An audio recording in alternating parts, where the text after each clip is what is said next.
right, so you just made your offer, the seller accepted it, now you're in a contract. What do? Well, you find a buyer. Welcome to module number 6. Glad you could join us. You just came from the module where we told you guys what to do in terms of sellers, how to get something under contract. Now you're under contract, and now you're looking for a buyer. So that's exactly what we're going to do. We're going to teach you guys how to find buyers and maintain the relationships. In our business in real estate, relationships are the name of the game. You want to nurture your relationships, either whether they're buyers, whether they're sellers, whether they're other investors, wholesalers, whoever. You want to nurture the relationship.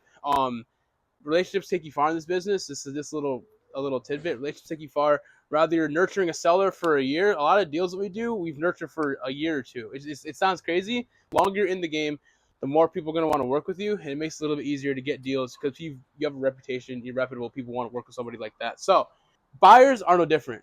For having a list of buyers that trust you, know you, and view you as not just a random wholesaler, but as somebody they have as a partner in business who refers them deals, who gives them the best possible deal, is going to take you astronomically further than a scrub wholesaler who just posts his deals and prays that somebody buys them. You don't want to be that guy. You want to be a professional. Even if you're doing it part-time, you want to be a professional. You want to be the person people can trust. So we're going to make sure you're that person. So how to find yourself a buyer, how to disposition it to that buyer or dispo it to that buyer. Meaning once you find a buyer, you got to sell them on the process. I mean, there's a million buyers out there, right? But you want to make sure you sell it to the right buyer.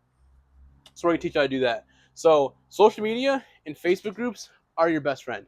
So when I say that, social media posts are great. Posting about your business is great. Telling people what you do is great. But actually joining Facebook groups that are investor friendly, second to none. When I say that, so in Connecticut, we have something called CT Investors. We have Connecticut Wholesales, Connecticut Real Estate.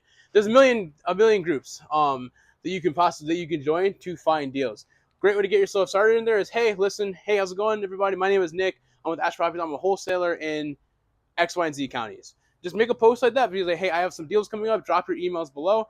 I'll send you deals as I get them if they fit your buy box. Let me know what you're looking to buy. It's a great way to get conversation started. The same people you meet in those groups, you might also meet them in networking events. So in networking events, when we first got into business, we went to 3 to 5 a month. I recommend doing the same thing. Go to as many as possibly can, because when you're there, people are going to meet you. They're going to shake your hand, and they're going to put a face to a name.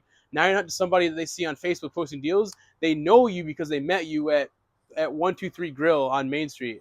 They met you there at that nice networking event spot. They saw you. Now they know you're a real person. Now they're like, okay, I saw this kid. He's about business. Let me see what he has to offer. So they know you're not someone trying to scam them a crappy deal because they met you in person. They're more likely to give you a shot. No matter what the deal is, they're more likely to give you a shot. And if it's not a good deal, they're more likely to give you advice rather than shit on you in the comments on Facebook. So just know that. Getting people to like you is a big piece of this business. You want to do that. But on the topic of networking events, it's essential you meet people. Meeting people, again, in this business is essential. It's a relationships game. People work with people that they like, and if you do good business and you are able to get good deals, and you're able to get good deals, you're able to show the numbers of how this is a good deal, you're able to provide comps, people are going to want to work with you. You're going to look like a professional wholesaler. You're not just going to look like the fly-by-night wholesaler who looked at a guru on TikTok and now thinks he's going to make $20,000 in 2 weeks. No one wants to deal with somebody like that. So networking events, crucial, essential way to find buyers, find people, build relationships, and start to build your little network. Because your network is your net worth. Fun little fact, fun little tidbit. Moving on to buyers lists and how do I introduce myself. So a buyers list is exactly how it sounds. It's a list of buyers that you can reach out to when you have a deal. So we have an Excel spreadsheet, and whenever we get a deal, we have it filtered. So that basically, so say we have a deal in New London County, we'll filter it so all of our New London County buyers get that deal. We're not just going to send it to a deal if we know somebody's looking to buy in Hartford County. We're not going to send them that type of deal. But we're going to respect people's preferences, and we're going to send them that deal if it fits their buy box. So we have it filtered out so we can just search it when we need to.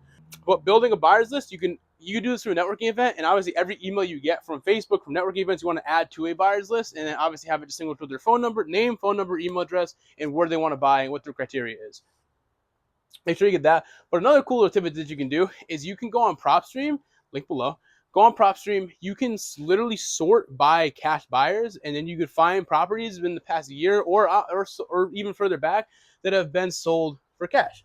So what I like to do is we like to go on PropStream, search it by, say, for example, Hartford County, see who bought house cash in the last year, and then say who has more than 5 properties. Because they have more than 5 properties, they're more than likely an investor. So that's somebody that we're going to want to call, have our VA call them, reach out to them and see if they're looking to purchase more properties. If they are, great. Get their name, phone number, email, and again, get what they're looking to buy, and then reach out to them when you have a deal.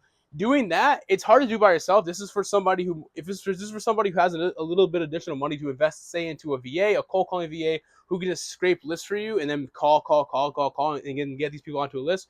But say you have all the time in the world, you want to do it yourself, you want to dedicate 8 hours in a day, you can call close to 1,000 people, and I guarantee if you do that, a lot of people they'll pick up. They're real people, they're buyers.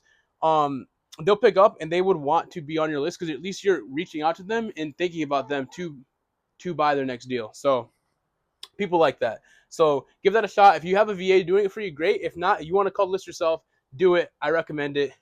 Make yourself some money. Add this will easily, if you make 1,000 calls, I promise you will add at least 250 people to your buyers list if you get a hold of them. It's a numbers game, obviously, it depends. But if you have a list of 1,000 people, I'm stressing it, I'm saying it again, you will get at least 200 to 250 people on your buyers list by the end of that 1,000 dials, however many you do.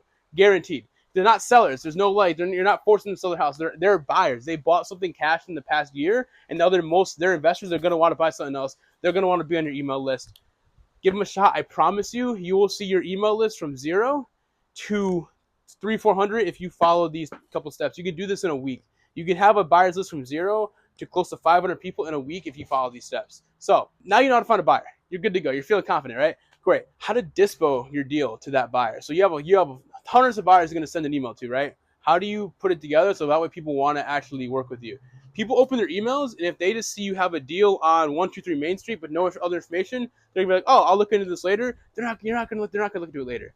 Nobody remembers that they're gonna look into it. That's why you want to put together a deal package. What is a deal package? A deal package is the property address, the comps, the ARV, repair costs, exactly everything somebody's gonna want to know in a deal. Photos, you name it, you want to be put there. Put together a deal package. That way, when they open the email, they don't need to leave the email and look at it later. They can look at it in 2 to 3 minutes. You have everything they need there. They have comps, they have photos, they have your ask price, they have everything you need right in that one email, so they can look at it, make a decision. If they want to see it, they'll reply to you.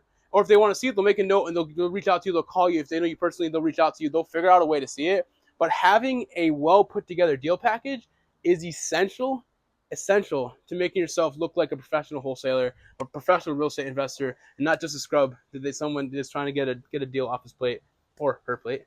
You don't want to be like that. So, one example of a deal package, we got you covered. It's in one of the tabs in the Discord. It has everything you need to know to not look like a scrub. Check it out. Clear cut ARV and rehab budget. This goes hand in hand with putting together a deal package. You want to make sure the rehab budget and the ARV are inside the deal package when you send it, making sure you know your numbers. If you don't know your numbers, go back to module 4 or 3, whatever it was.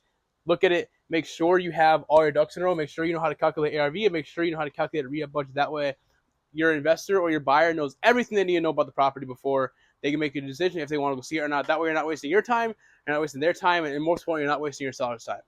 Coordinating walkthroughs, unless you're dealing with a hedge fund buyer who has money up their ass and doesn't care, more than likely your buyer's going to want to walk through the property. They're going to want to check it out in person. So make sure you coordinate a time for a walkthrough. You can do this one of two ways. You can tell your seller, "Hey, listen, I have one of my partners coming, or I have a few of my partners coming to come take a peek at the property. Are you available Saturday from 12 to 2? I'm just going to have a couple of people popping in, and it will be in and out of your hair. I just want to put together a repair budget with me and my partners. Well, we're going to do it together. I'm going to find out who I'm going to close with." Great.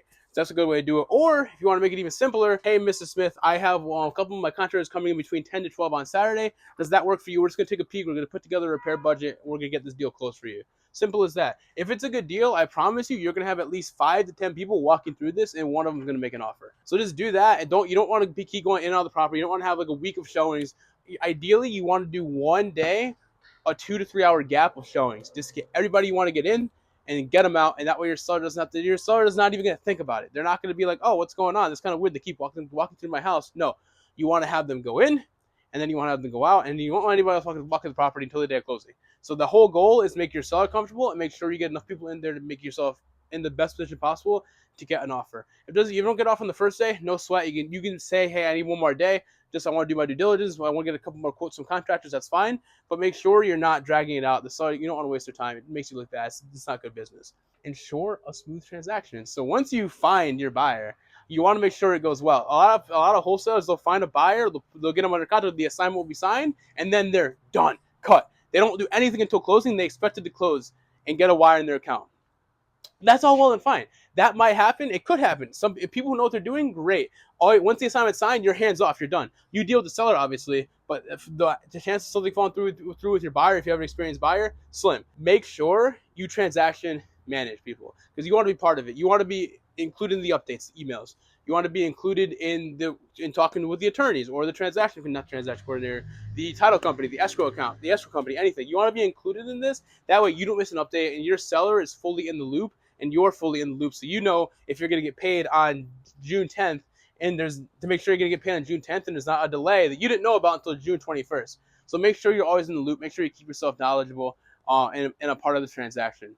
So that's module 6. You now know how to find yourself a buyer and then dispose to that buyer. Next module, we're going to teach you how to walk your way to closing and how to collect your first wholesale assignment check. I'll see you there.